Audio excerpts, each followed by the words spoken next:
อ้าวสีฮอดจุดหมายเลยเด้อจอมคุณเหลืออีกน้อยนึงกำลังเพิ่นอยู่ทางหน้าเพิ่นกลับแล้วทางท้ายหากระฮอด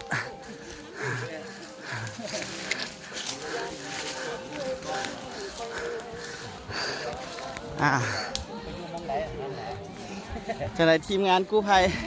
มาโดนแล้ววะ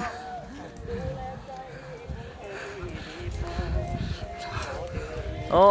หอดแล้วเนาะจอมพูหอดแล้วใกล้ละ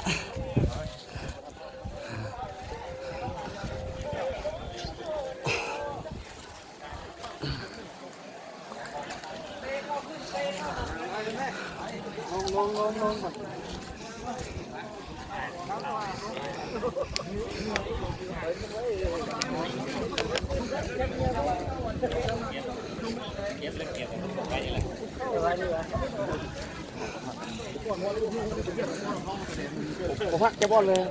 ค่อยย่างไปได้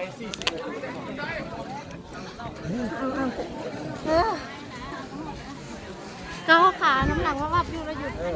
พอแล้ว ตอนนี้กำลังซ้อหาทีมงาน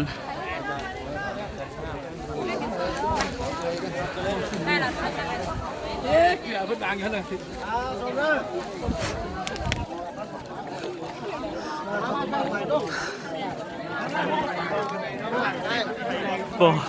โบเห็นละ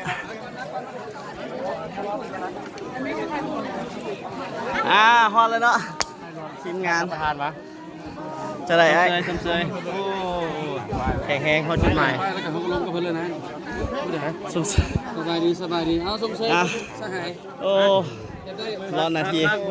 สำเร็จภารกิจ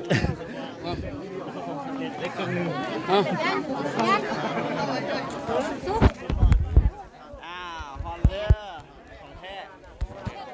โบมีตัดต่อเนาะคุณฮอดแล้วของแท้เลย